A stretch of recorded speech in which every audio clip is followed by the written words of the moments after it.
ಸೆರೆ ಹಿಡಿಯಲು ಬಂದ ಅರಣ್ಯ ಸಿಬ್ಬಂದಿ ಮತ್ತು ಪೊಲೀಸ್ ಸಿಬ್ಬಂದಿಯ ಮೇಲೆ ದಾಳಿ ಮಾಡಿದ ಚಿರತೆ ತಪ್ಪಿಸಿಕೊಳ್ಳುವ ಪ್ರಯತ್ನ ನಡೆಸಿದ ಈ ವಿಡಿಯೋವನ್ನು ಪಾಣಿಪತ್ನ ಪೊಲೀಸ್ ವರಿಷ್ಠಾಧಿಕಾರಿ ಶಶಾಂಕ್ ಕುಮಾರ್ ಸಾವಂತ್ ಟ್ವಿಟರ್ನಲ್ಲಿ ಹಂಚಿಕೊಂಡಿದ್ದಾರೆ. ಈ ವಿಡಿಯೋದಲ್ಲಿ ಅರಣ್ಯ ಮತ್ತು ಪೊಲೀಸ್ ಸಿಬ್ಬಂದಿ ಚಿರತೆಯನ್ನು ಸೆರೆ ಹಿಡಿಯಲು ಹರಸಾಹಸ ಪಡುತ್ತಿದ್ದಾರೆ.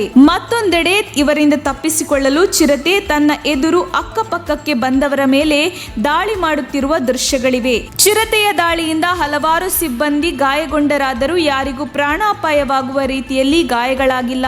ಸುಮಾರು ಸಮಯದವರೆಗೆ ಮಾನವ ಮತ್ತು ಚಿರತೆ ಸಂಘರ್ಷ ನಡೆದಿದೆ. ಅಂತಿಮವಾಗಿ ಧೈರ್ಯಶಾಲಿ ಅರಣ್ಯ ಮತ್ತು ಪೊಲೀಸ್ ಸಿಬ್ಬಂದಿ ಚಿರತೆಯನ್ನು ಜೀವಂತವಾಗಿ ಸೆರೆ ಹಿಡಿಯುವಲ್ಲಿ ಯಶಸ್ವಿಯಾಗಿದ್ದಾರೆ. ಈ ದಾಳಿಯ ವಿಡಿಯೋವನ್ನು ವೀಕ್ಷಿಸಿದ ನೆಟ್ಟಿಗರು ನಿಬ್ಬೆರಗಾಗಿದ್ದು, ಚಿರತೆಯನ್ನು ಜೀವಂತವಾಗಿ ಸೆರೆ ಹಿಡಿಯುವಲ್ಲಿ ಪೊಲೀಸ್ ಮತ್ತು ಅರಣ್ಯ ಇಲಾಖೆ ಸಿಬ್ಬಂದಿ ತೋರಿದ ಸಾಹಸಕ್ಕೆ ಮೆಚ್ಚುಗೆ ವ್ಯಕ್ತಪಡಿಸಿದ್ದಾರೆ. ಸಿಬ್ಬಂದಿ ತಮ್ಮ ಪ್ರಾಣವನ್ನು ಲೆಕ್ಕಿಸದೆ ಚಿರತೆ ದಾಳಿಯನ್ನು ಸಹಿಸಿಕೊಂಡು ಅದನ್ನು ಜೀವಂತವಾಗಿ ಸೆರೆ ಹಿಡಿದಿರುವ ಸಾಹಸಕ್ಕೆ ಭಾರಿ ಮೆಚ್ಚುಗೆ ವ್ಯಕ್ತವಾಗಿದೆ.